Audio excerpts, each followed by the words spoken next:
If you've ever fallen in love with a fictional duke, fey prince, a pirate king, a vampire, or a morally gray warlord, you're in the right place. Welcome to Historic Hearts Club, the podcast that dives into the fantastical world of historical romance and romantasy, with your hosts, Marisa Coulter and Mary Pope. The spoilers will be spilt and the tea piping hot as we unpack this week's spicy read. This week's read was chosen by me.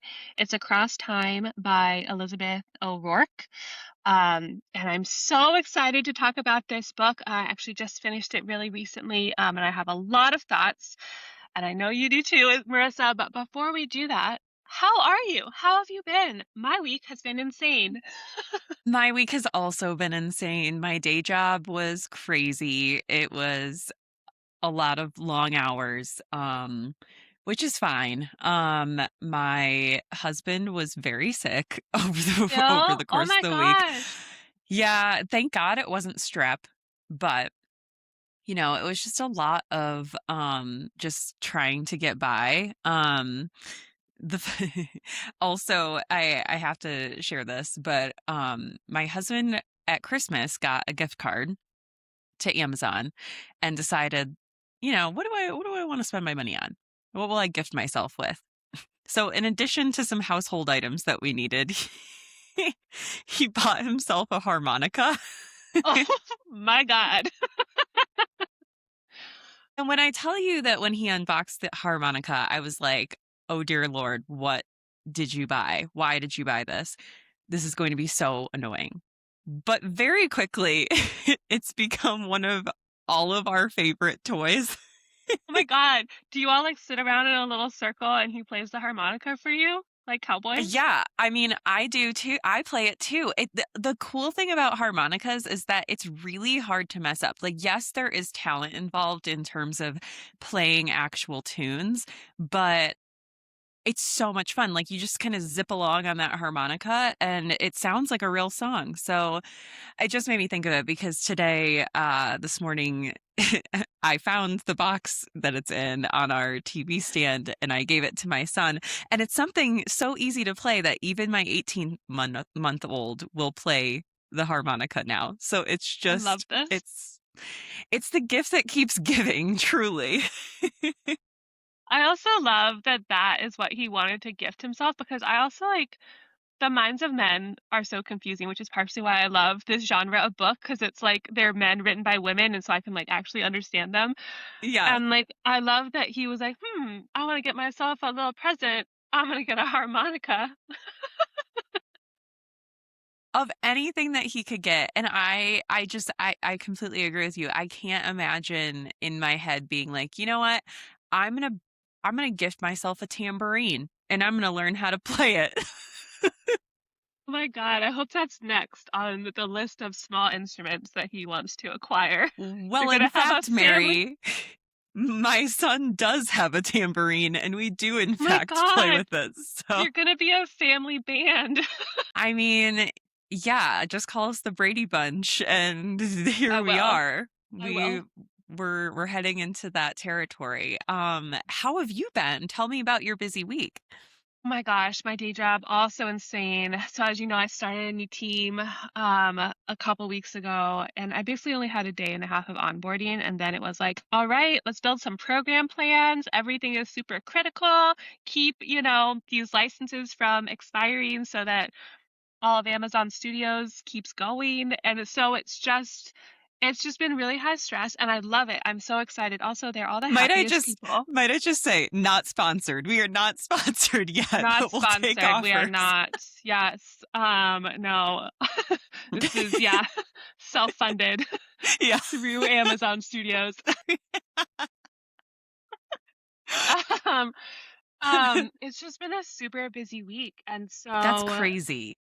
I know. And I'm like so grateful because I really do love this job and I love all the people I'm working with. And also, everyone at this campus wears the coolest clothes because they're like all the creatives.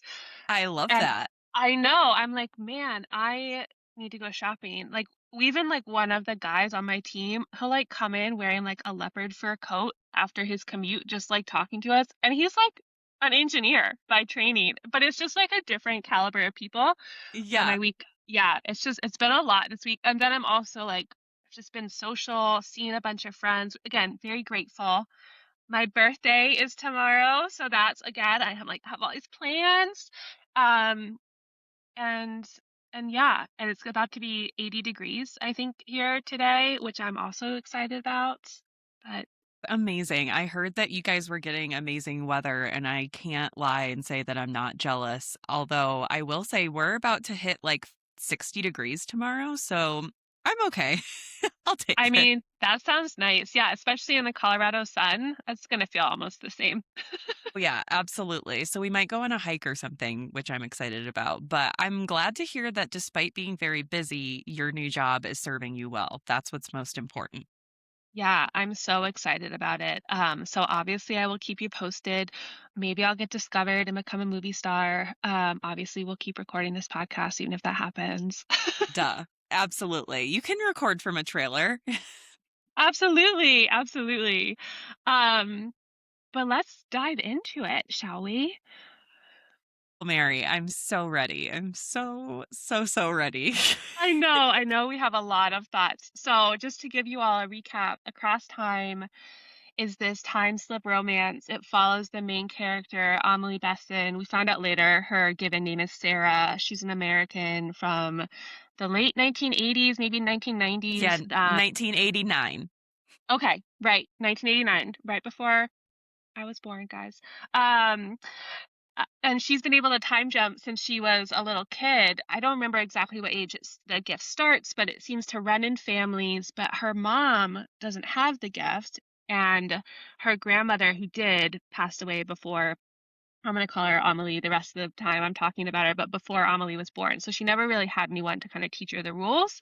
And it was looked down upon in her family. So she has all this guilt and shame around it, and so doesn't use it very often. But she's been having these dreams where her dead sister, Kit, comes back and begs her to go back in time and help this French woman named Marie in pre-World War II France.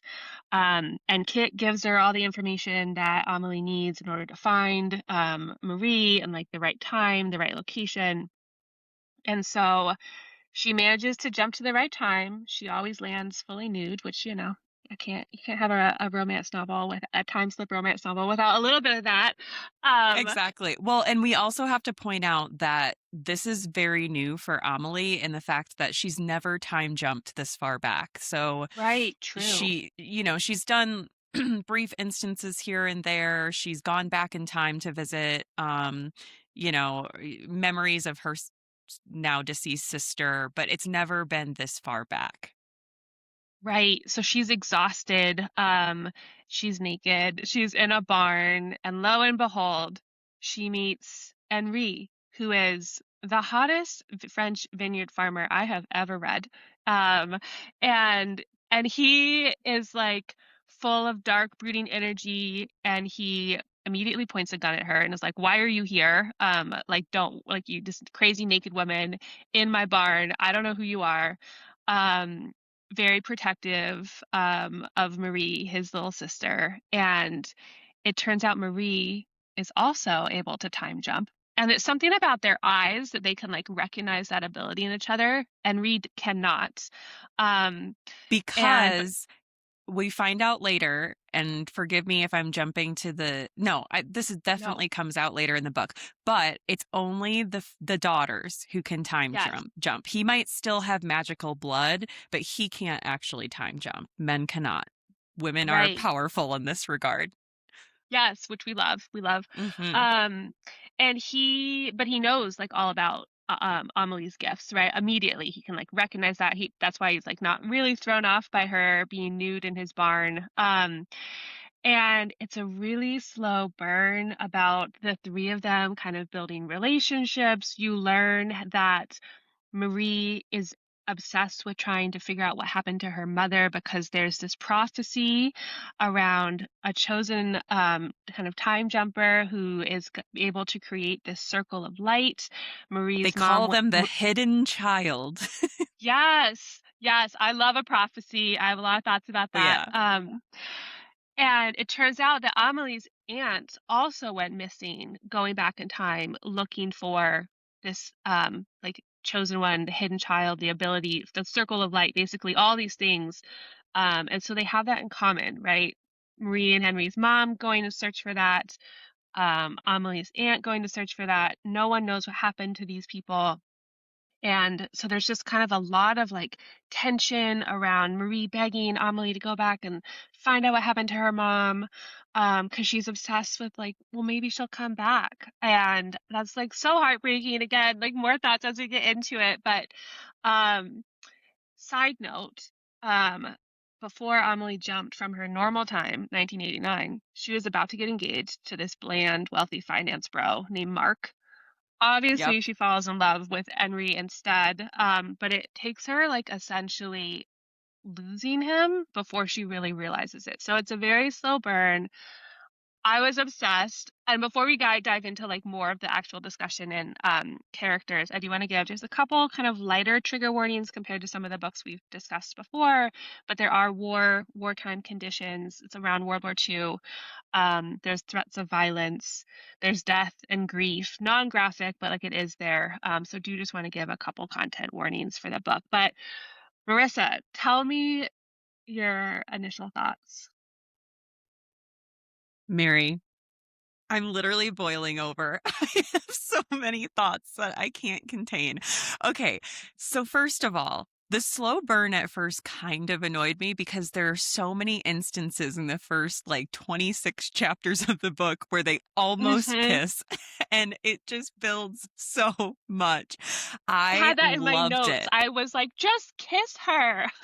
I So know. I could frustrating. not take it. And I love his possessiveness of her. It's not in a creepy Hmm. way, it's not in a Mm-mm. harsh way, but I love how that comes out, particularly at the dance when Yes. they go to a country dance that's being hosted at this mansion, and Amelie had broken her ankle.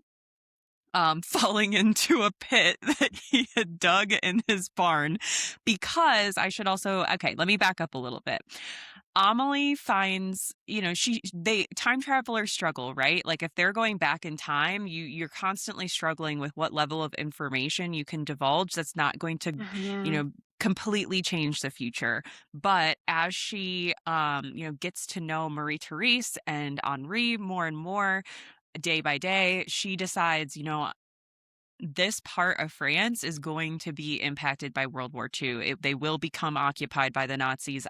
I'm doing a disservice if I don't tell them and at least give them the opportunity to flee if they want to flee. So she sits down, she tells them about World War II to the best of her abilities, and just the dire straits that they're going to be looking at, not only in terms of wartime conditions and the terror that arises with World War II, but also just even the hardships that would come about if they chose to remain there. So, food shortages, you name it, like the constant fear. So, having told them that, she decides, you know what? I'm going to head back early to 1989. I've had enough of these people. Because She Henry runs, Henry won't make a move, and Marie won't is make a like, move. "I'm not leaving. We have to find my mom." Oh my god. Yes, yeah. So she's over it. At this point, Amelie does not want to go back to 1918 where their mother was last seen, Henri and Marie Therese's mother. She's like, "You know what? I'm going back home to Mark. I'm just going to get married. I'm going to try to vie for my mother's love because unfortunately her mother hates her, which we find out in the last book why she hates her, which I will provide spoilers for because I know how much you love them, Mary. But essentially, Mhm. she runs outside, falls into this pit, and breaks her ankle. I shouldn't be laughing. Oh my god, no, But but then once she's in there, then, like, Henry comes and finds her, and then he's like, "Okay, I'm gonna, like, throw you over my shoulders." Is one of my favorite moments. He's like, "I'll throw you yes, over my shoulder and carry you out." And then Marie's like, "Oh my god, is she okay? Like, come up faster." And he's like, "Oh, she's heavier than she looks." And she's like then Amelie is like, "Oh my god, Henri, you're like, I just thought you were stronger than you look." And he's like, "Oh, so you think I look strong?" And I'm just like, "Oh my yes. god." And I love this scene too because it really serves as the turning point for the relationship between Amelie and Henri because she's laid up in the house. She can't really move around super. Oh, because on top of breaking one ankle, she sprained the other. So this poor girl, God. can barely move around the house. And Henri fashions her some crutches. Evidently, he's a woodworker as well as a My God. champagne grape farmer. Where do we find these men? I don't know. I also love, yeah, later he like is chopping wood to like deal with his emotions. And I love a man that does that. And Oh, I yeah. am like, damn, can I find that in LA? I don't think so. Why did I move here, Marissa? I know. You know, Mary, I love you, but I think the chances are very slim that you're going to find a guy like Henri. But that being said, so she's laid up in the house. Marie Therese finds herself busier and busier with town activities, so she's frequently gone from the house, and so it's just her and Henri, and they begin this beautiful courtship. They have picnics in the vineyard. They, read together. They ride horses together in the countryside. I mean, this is literally like the most idyllic courtship you could possibly imagine. Hmm. Um, Hmm. Tension is simmering below the surface the entire time. It's so palpable. And like I mentioned before, they end up going to a country dance. And Henri is just so possessive, does not want her dancing with anyone, does not want her talking with anyone besides him. And I just love that about that arc of the story. Like, it just becomes so apparent that he has feelings for this sweet girl. Yeah, but like he never like overtly says that. And so Amelie is like very Hmm. confused of like, oh, I like him too, but like, does he even like me? He hates me because he's always kind of like picking on her a little bit. Uh-huh. But yeah, I love that at the dance because Marie like dresses Amelie up so pretty and gives her this bright red dress and curls her hair. And Mhm. then like Marie asks Henri multiple times, like, doesn't Amelie look nice? And he never says yes. And it Right. definitely like it got to Amelie and it comes up again later in the book when they're like having a little bit of a fight and she's like, all you had to do is like say I look nice once and he was like, you look exquisite or whatever word he used. And He he was was like, of like, course "You she took did. my breath away." It's like, Yeah. "Be still my heart. Oh Be my still." God. Um, so I don't wanna lose sight of the prophecy aspect of this because that did happen a Yes. little bit earlier in the book. So maybe, Mary, you can tell me your thoughts on the prophecy, what you think it means, like, where you think this is Oh my going. God.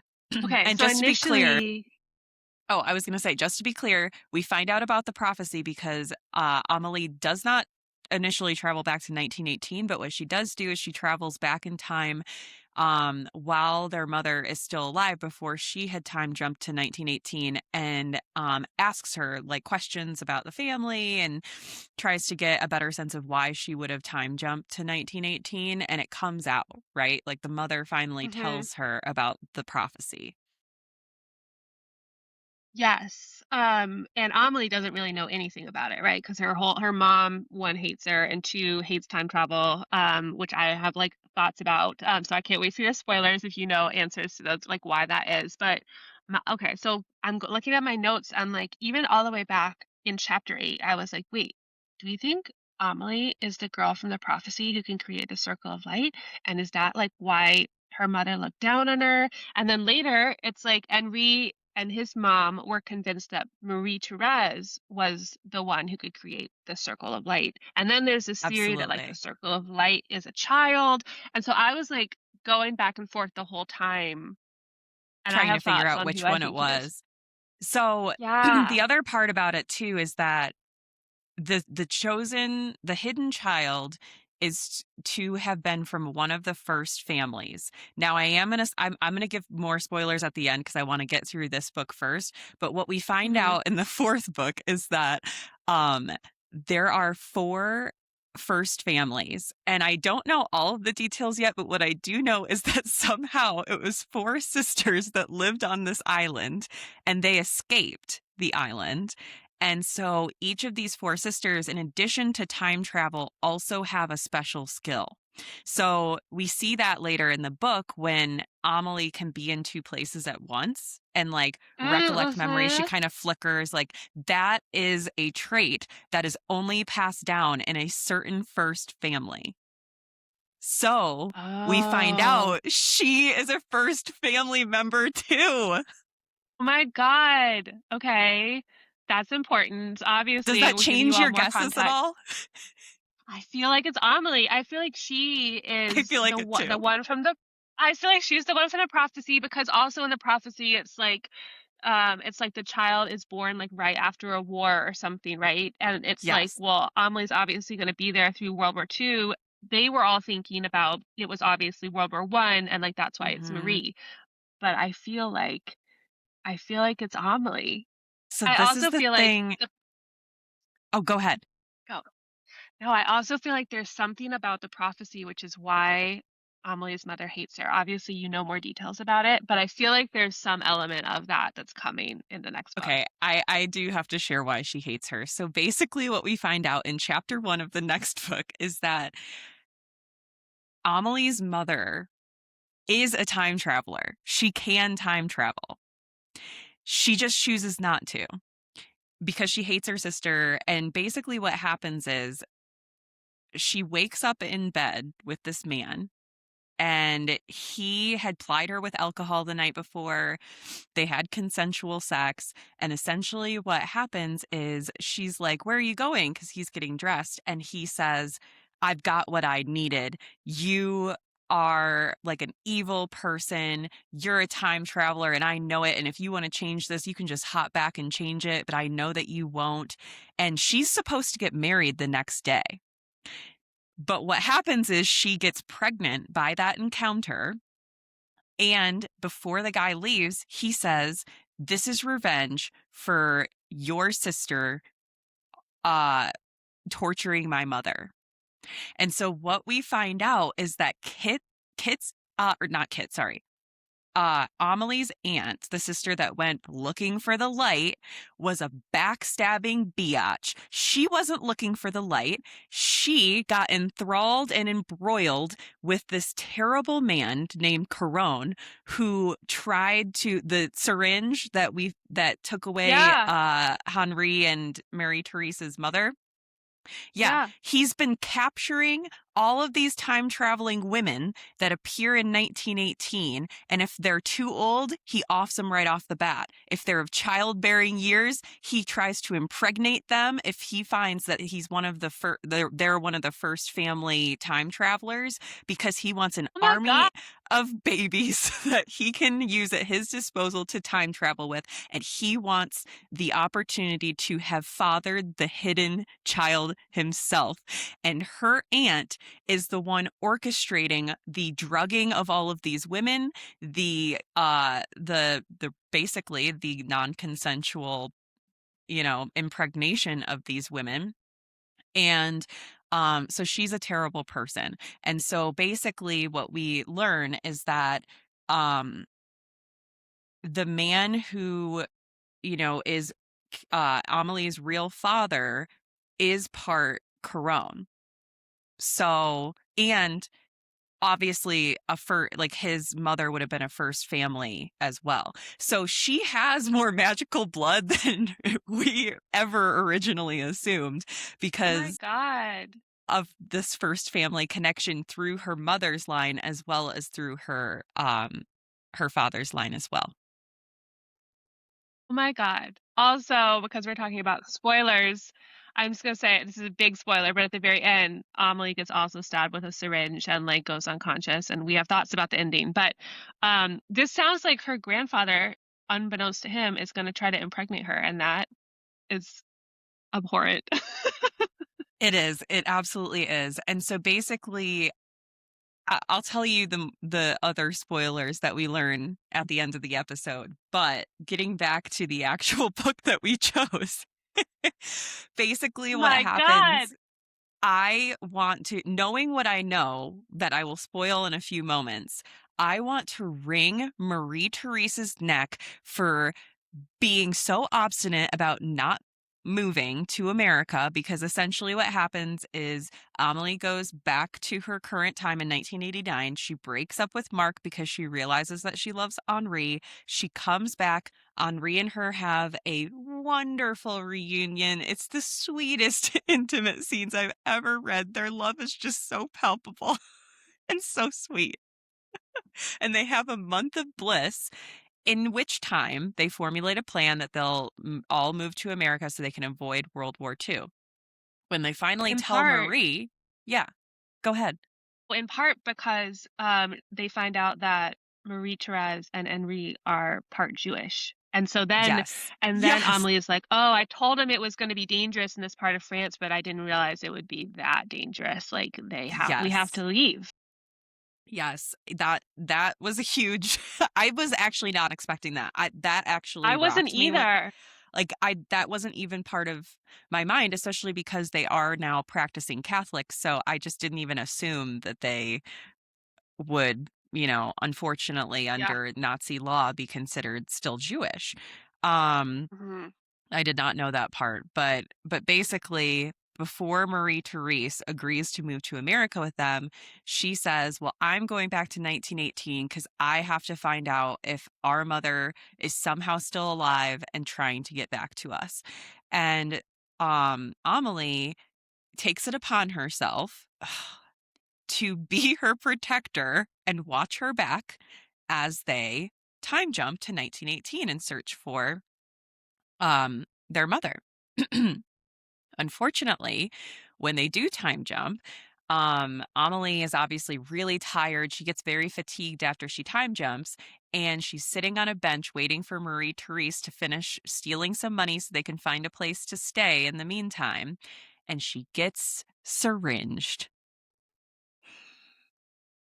She never should have followed her. She never should have gone. No, Marie was such, like, I loved when she was being the wingman between Henri and Amelie, but, like, Yes. such an obstinate, stubborn, almost, like, immature younger Yeah. sister. Like, dude, your mom's been gone for 2 decades. She is not coming Agreed. back or she does not want to. Move and save yourself.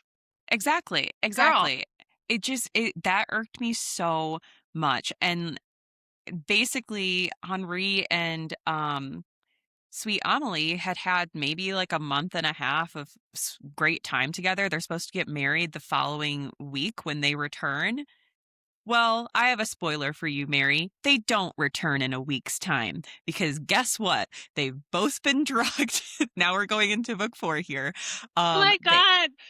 Poor cuz Henri. Oh my he's probably like my mom's dad, my sister's dad, my fiance's dad who I love. Oh my so god, can you imagine? And on war's coming. Henri starts to spiral. He starts to spiral hard. He turns to the drink. Obviously, I would too. He turns to whiskey. At least He starts drinking himself into a stupor every day. And essentially what happens is the people drugging them, Caron, who's the mastermind behind all of this, has like 15 women there, like that are all in this windowless room. He keeps them his drugged, but concubines. yes, his concubines. And he essentially only comes like every few weeks or so to check up on things and try to impregnate a couple of the women. And so he's not currently in residence at this place. And Amelie starts to come too. And she's also spending like part of her time with Henri, but also in the present moment, like being 'Cause she drugged. can And so she's shimmer. she's doing the two places at once thing. But what they start to do is they start to wean the drugs, um, and start giving them a little bit less. And so she wakes up.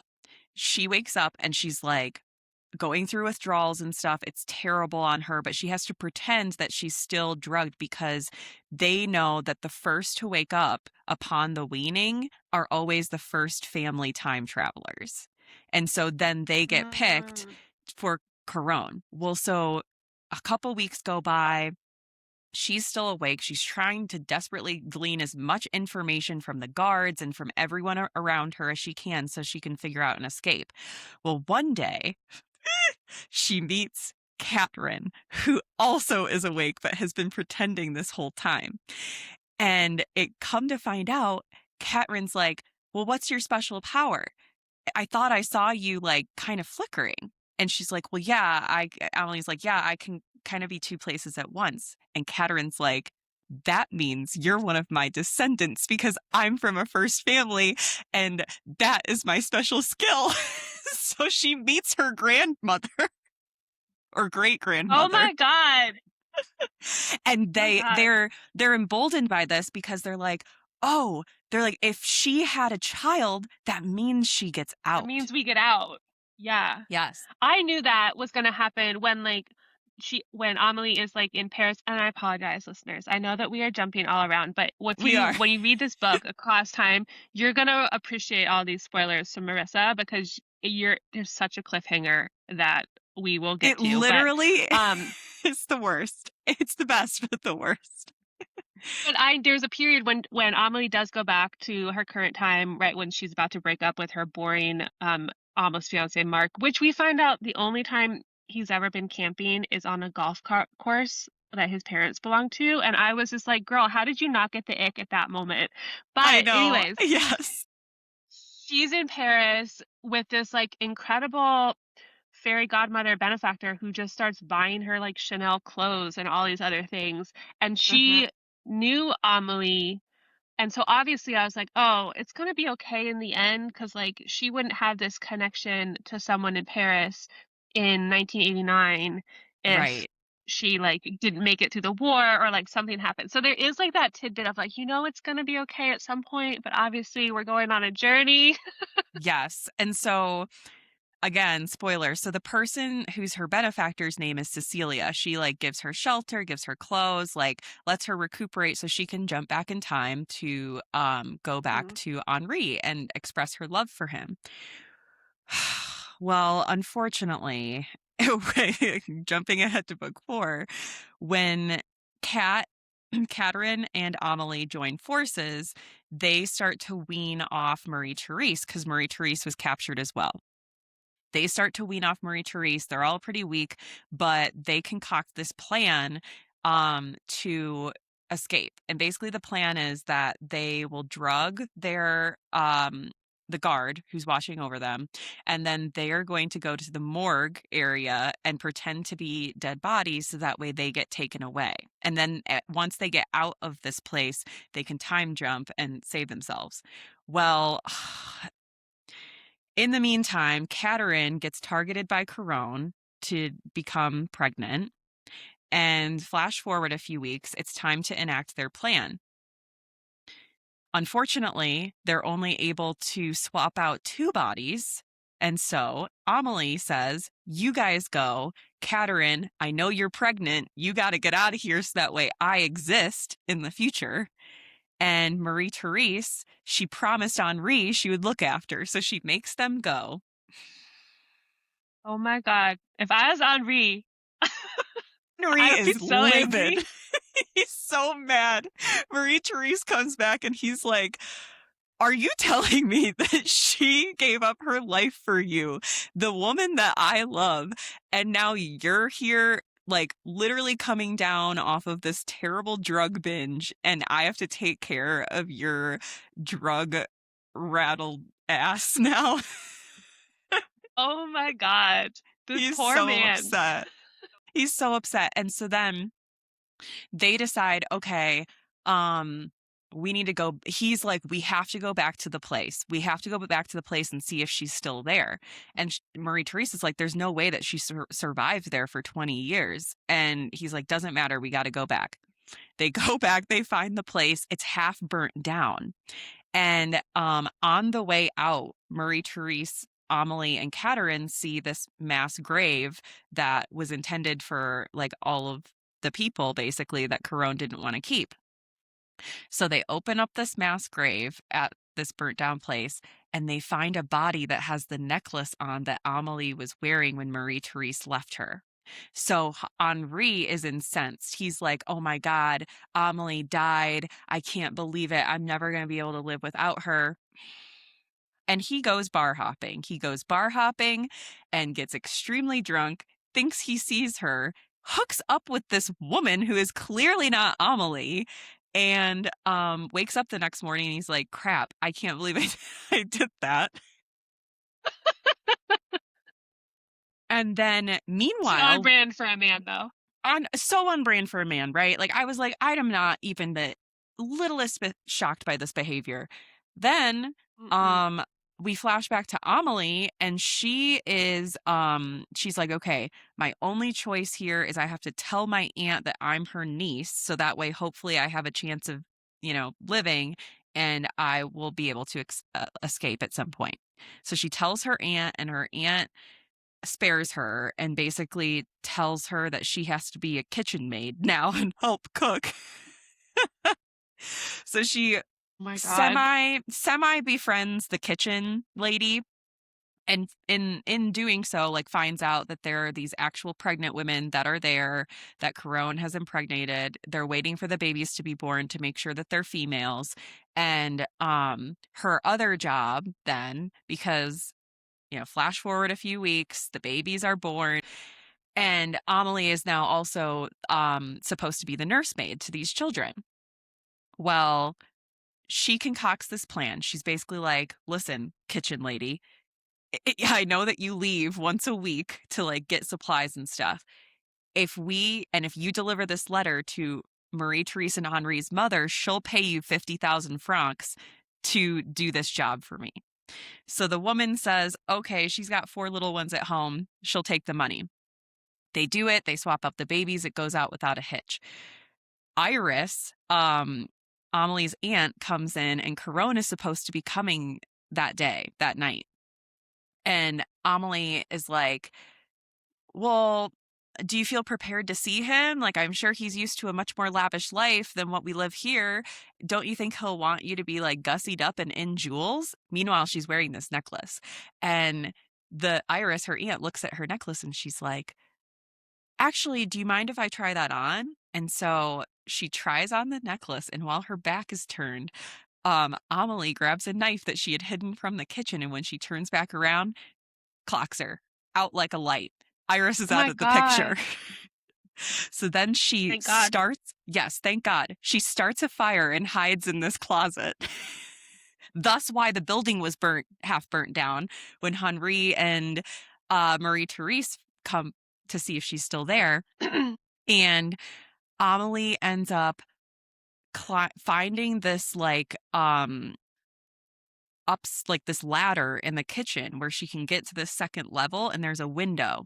So she runs full force at the window, jumps, and time travels to 1989, where Cecilia ends up getting her hands on her and nursing her back to health. She had like broken 15 bones. She was in a coma for not nearly 9 months, and she has to relearn how Oh to my walk God. again. It's crazy, right?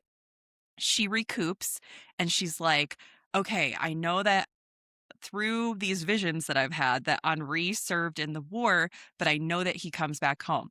So Cecilia's like obviously withholding information, and Cecilia's like, okay, girl, listen, you got to wait until October 12th to go back. You can't go back before that.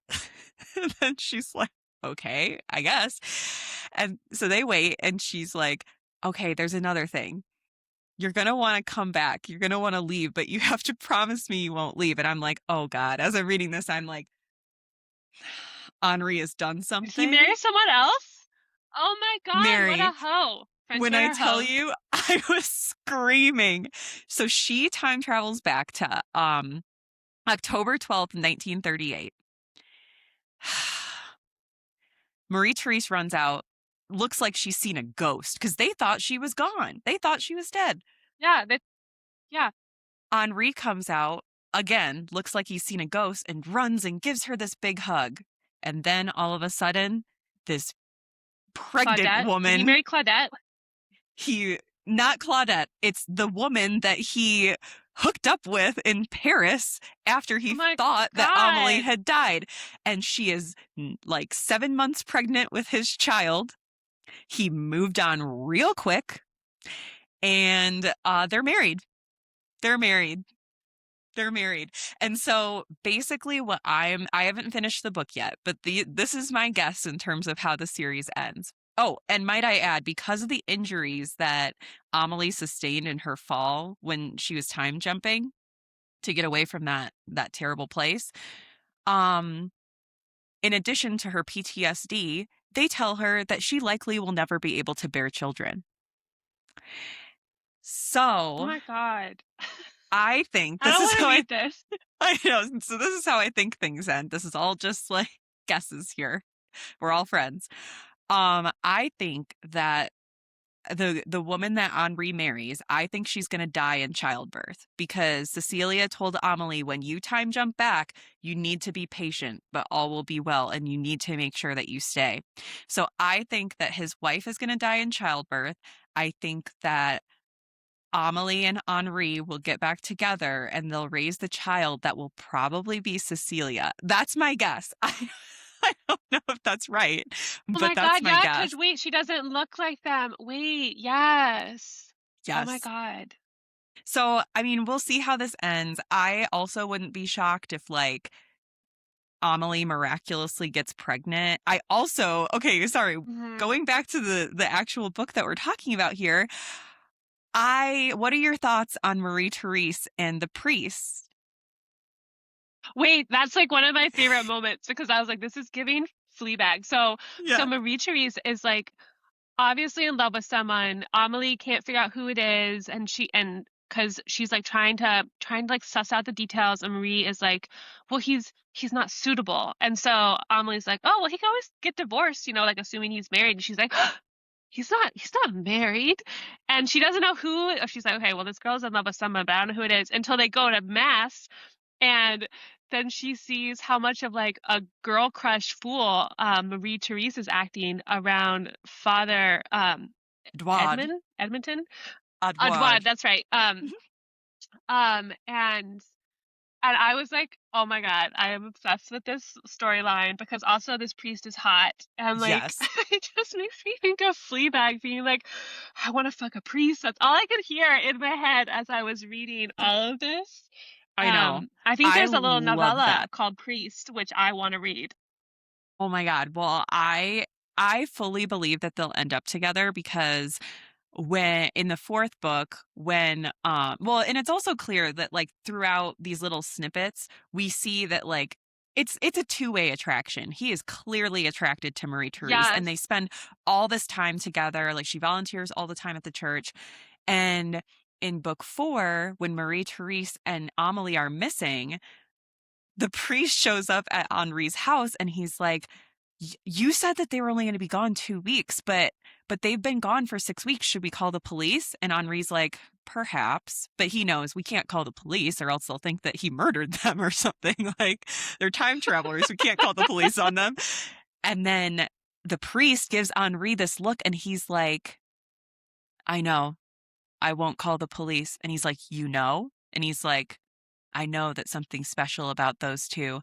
And obviously the priest knows, and it just warms my heart that he like obviously loves Marie Therese despite the fact that she's a time traveler and that he's a priest, and he's like, I have faith that they're going to return. And I just made me fall in love with the I priest loved it. even more. I know. I can't. I'm gonna read that novella for sure. But also, like, even in like chapter 29, and I know I normally do like a lot of like direct quotes, which I definitely have some favorites. But I think it's in chapter 29 when Amelie is like telling Marie that, yeah, the priest, like, he's like into you too. Like, you should. What do you have to lose? Like, go tell him. And I was just like, this is a little toxic and delulu to encourage someone to like go after a priest, but like I love that because like Amelie is I from almost modern times, and she's just Yes, like, yeah, girl, he's hot. What? Say less. I agree. I totally agree. While it might be a little diabolical to counsel her that way, I also was like, absolutely, you should go for the priest. If not now, then when? You gotta go, girl. Go I get love that yourself that story arc as priest. well. So you were saying, Mary, that Oh my there is gosh. a novella by the same author that is called Priest? It's just titled Priest, yeah, so I'm assuming that it's about him, and I wanna read it.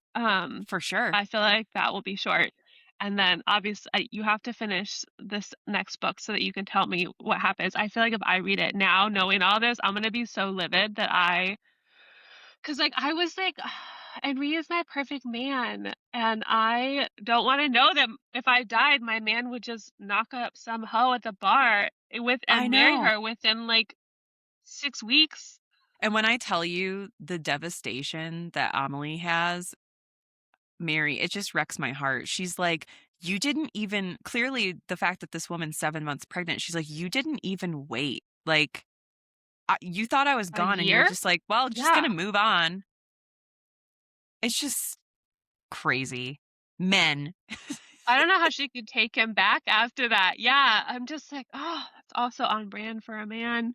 I know. The sad thing is that, like, he clearly still loves her, but this woman is, like, so proprietary over him and, like, touches him all the time and is like, "Won't Henri make the best father?"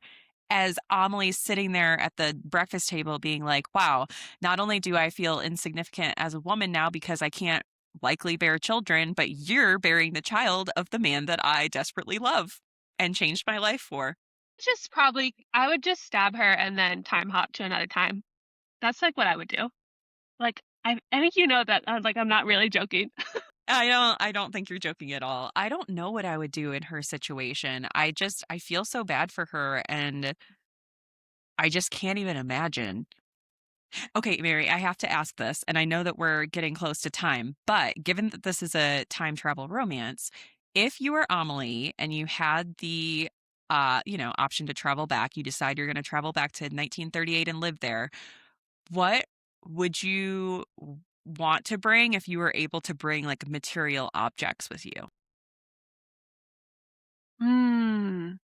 That's a good question because I was like thinking about just like living in that era because the 1930s are actually like my favorite era Really? and I yeah, like I like the style. I just like I like it. I don't know, maybe it's a past life thing, but I was like, yeah, like food tastes better and I could get on board with like making my own bread, but like having to do the laundry by hand, I don't know about that. And so Mhm. I'm like, can I bring a refrigerator and a washer and dryer with me? Because do I have Yeah. to be able to hold it in my hands? Yeah, I think that it would definitely be a washer and dryer and probably tampons, if I'm being honest. Like, Wait, knowing yes. what Oh, I fe was thinking that feminine. too. I was like, Yeah. Tylenol. I yeah, probably some ibuprofen, just in case. You never know. I don't wanna be taking You laudanum never all the know. time. No. Yeah, tampons. I didn't even think about that, but yeah. And I don't want to have like I don't want to have to like wash that laundry by hand. So Oh, tampons it is for sure. yeah. Also maybe some birth control. I was thinking about that when they're like starting to have their like month of bliss, Mhm. and Amelie is like, Henri, we have to use protection. And he's like, contraceptives are illegal. You'll get sent to prison. And I was in my I head, I was like, know. girl, just hop back to New York and go buy some birth control and then hop back. I guess she Yeah. can't bring it, but She that's what I can't bring thought. it though, that's the only problem. But I had that same thought, and I don't know why, I just didn't even think about that and the legalities of being able to, like, have contraception. That is so crazy Yeah, and, wild. I Like, know. She just oh, really didn't have you just really don't have any rights during that time, which comes up no. throughout the whole book. I will Mhm. say it's a very slow burn. I really love the tension romance filled. You guys know I normally pick more of the unhinged choices for Historic Hearts Club, but this one I I really loved it. Although I would say it's a lot lower on the spice rating than Mhm. most of our books, I would say. I don't know, what would you give it, Marissa?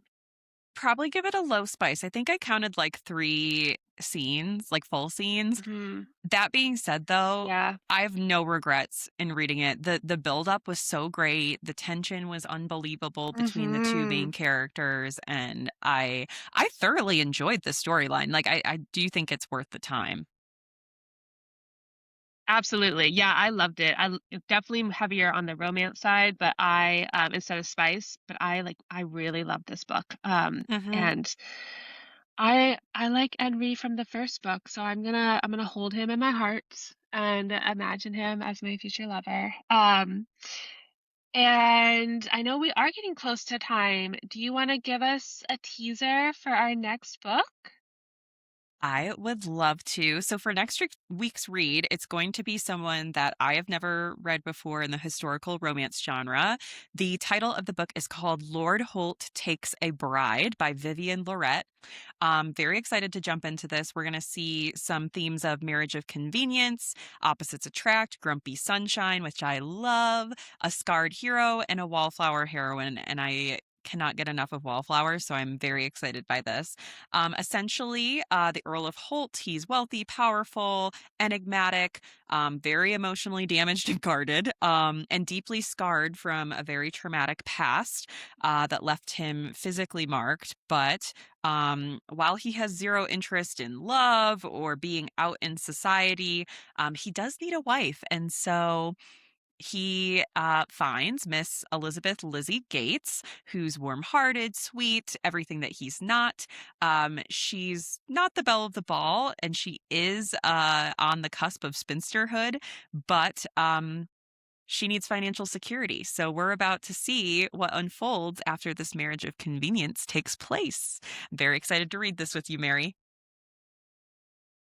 I know that that is your absolute favorite trope, so I can't wait to read it as well. I am also on the edge of spinsterhood, so I'm like, we can relate, me and Lizzie. Um, well, thanks so much for joining us for another episode of Historic Hearts Club. If you haven't already, join the Historic Heart Club book club on Fable. It's an app where you can get even more hot takes on your favorite books from us. And don't forget to subscribe to our podcast and follow Historic Hearts Club on TikTok, Instagram, Facebook, and X for updates, book recs, teasers, and more. And lastly, sound off in the comments with what you think should be our next read. Until next time, goodbye.